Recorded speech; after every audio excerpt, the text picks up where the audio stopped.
አዲስ 1879 ውድ የአዲስ 1879 ቤተሰቦች ዝግጅታችንን ሰብስክራይብ ያድርጉ፣ ለወዳጅ ዘመዶ ያጋሩ፣ የሚሰማዎትን አስተያየት ይስጡን። ይህን ዝግጅት አድምጠው አንዳች ቁም ነገር እንደሚያገኙ እርግጠኞች ነን። እነሆ ወደ ታሪካችን፣ ወደ ወጋችን፣ ወደ ጫወታችን እንለፍ። ስለ ቤተሰብነቱ ከልብ እናመሰግናለን። አዲስ 1879 ይህ የአዲስ 1879 የታሪክ ማስታወሻ ነው።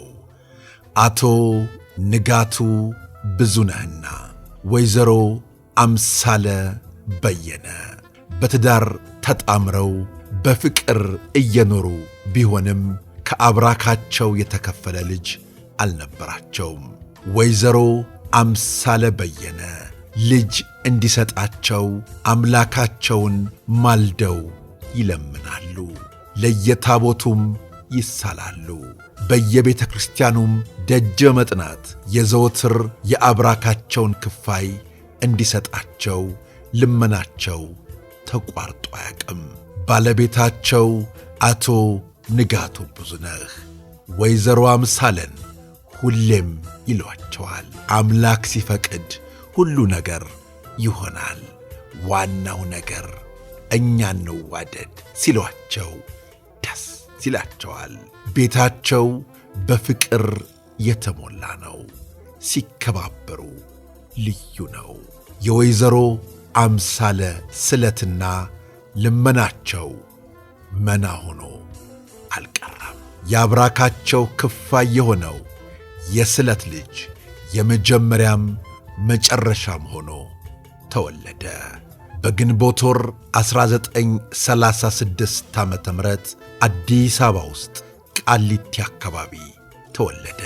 አንዳንድ ጸሐፍት የትውልድ አካባቢውን 6 ኪሎ አካባቢ ሲያደርጉት፣ ሌሎች ደግሞ ቀበና አካባቢ ነው በማለት በየጽሑፎቻቸው ላይ አስፍረውት እናገኛለን። ይህም በስለት የተገኘ ልጅ አድጎ ልክ እንደ ስሙ ወግ ያሳይ ይሆን ያላለ አልነበረም።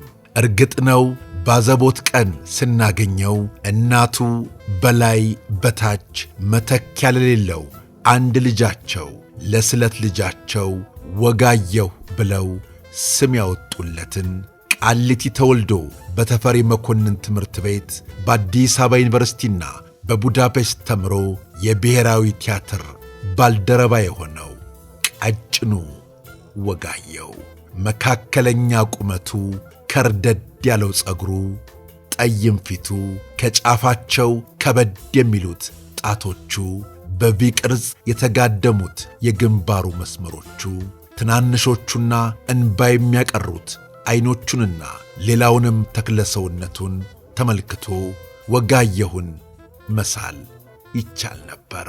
ወጋየሁ ወጋየሁ ብለው ስም ያወጡለት እናቱ ነበሩ።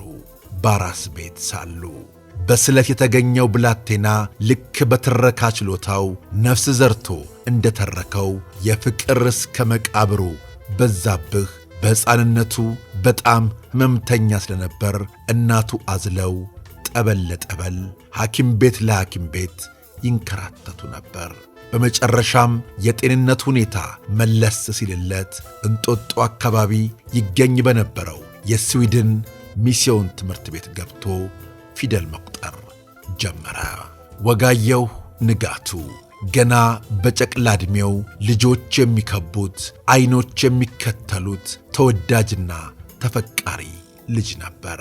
ብላቴናው የሚያያቸውን ፊልሞች መልሶ በመተወን በአካባቢው ለሚገኙ ሕፃናትና በትምህርት ቤት ውስጥ ተአምረኛ የትወና ብልሃቱን ምትሃታዊ በሆነው ብቃቱ ሲተውን ገና በጠዋቱ በትምህርት ቤትና በየአደባባዩ የወጊሾ ልዕለ ተዋናይ ሆኖ መፈጠሩን ጎዳና ተያያዘው።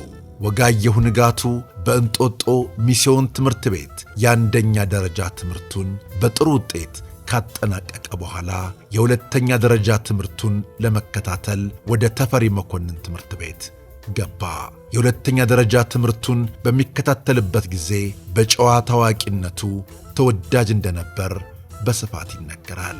የአለቃ ገብረሐናን ቀልዶችና ምሳሌዎች አጣፍጦና አቀናብሮ ሲያቀርብ የተመለከቱት መምህራኖቹም በሙያው እንዲገፋበት ያበረታቱት እንደነበረም ይወሳል። ወጋየሁ ንጋቱ ከሚያቀርባቸው ቀልዶችን በተጨማሪ ሙዚቃ ይወድና ይጫወት ነበር። በበዓላትና በተለያዩ ጊዜያት በሃርሞኒካ ሲጫወትና ሲያንጎራጉር ሴት ወንዱ ፈዞ ይመለከተው እንደነበር በቅርብ የሚያውቁት ሰዎች በጻፏቸው የተለያዩ መጣጥፎች ላይ አስፍረዋል። ይህም እንዳጋጣሚ ሆኖ የጄዚዊት ሚስዮን አስተማሪዎቹ ወጋየሁን ሙዚቃ ተማር እያሉ ይገፋፉት ጀመር። ወጋየሁ ንጋቱ ገና ከለጋ ዕድሜው ጀምሮ ፊልም መመልከት ይወድ ስለነበር በወቅቱ በነበሩ ሲኒማ ቤቶች ውስጥ ቋሚ ደንበኛ ሆነ። በተለይም ቅዳሜ ቅዳሜ የፈለገው ቢሆን ከሲኒማ ቤት አይቀርም ነበር። ቅዳሜ ያየውን ፊልም ሰኞ ለጓደኞቹ በትረካ አስመስሎ ያሳያል። ስለዚህ ጓደኞቹ ወጋየሁ ያየውን ፊልም ባንደበቱ የሚተረክበት ቀን ሰኞ ስለነበር ሰኞን በጉጉት ይጠባበቁ ነበር። ወጋየሁ በትምህርት ቤት ውስጥ የቦይ ስካውት አባልም ስለነበረ በትምህርት ቤት ውስጥ በሚከናወኑ እንቅስቃሴዎችም ላይ ጉልህ ድርሻ ነበረው። ወጋየሁ ንጋቱና የመጽሐፍ ንባብ ፍቅር የ10ኛ ክፍል ተማሪ ሳለ ተጀመረ። የ10ኛ ክፍል ተማሪ እያለ ሕይወቱን ከመጽሐፍት ንባብ ጋር በጥልቅ አቆራኘ። ወላጅናቱ ወይዘሮ አምሳለ በየነ ማንበብና መጻፍ ባይችሉም ልጃቸውን ከእግራቸው ስር አድርገው የሚያነብላቸውን ያዳምጡ ነበር። ታዲያ ወጋየሁ አጫጭር ግጥሞችን፣ ድርሰቶችን እየመረጠ ሲያነብላቸው እናት በጥሞና ካዳመጡ በኋላ በተራቸው እሳቸውም በቃላቸው ይወጡለት ነበር። ይህም የእናትና የልጅን ቁርኝት የሚያጠናክር ነበር። ከእናት የተፈጥሮ ጥበብ የተቀዳ የጥበብ ውሃም የወጋየሁን ሕሊና በማለምለሙ ረገድ ከፍተኛ ሚና ተጫውቷል ለማለት ሳይቻል አይቀርም። ወጋየሁ ንጋቱ በኢትዮጵያ የቲያትር ታሪክ ውስጥ በአተዋወናቸው ግንባር ቀደም ስም ነበራቸው ተብለው ከሚጠቀሱት ውስጥ ግንባር ቀደሙ ነው። ወጋየሁ ንጋቱን መድረክ ላይ ሲተውን ያዩት ዛሬም ድረስ ሲያወሩት ልክ የትናንት ታሪክ አስመስለው ነው። ወጋየሁ ንጋቱ ለመድረክ የተፈጠረም እንደነበረም በወቅቱ ያዩትን የዘገቡ ጋዜጠኞች መስክረውለታል።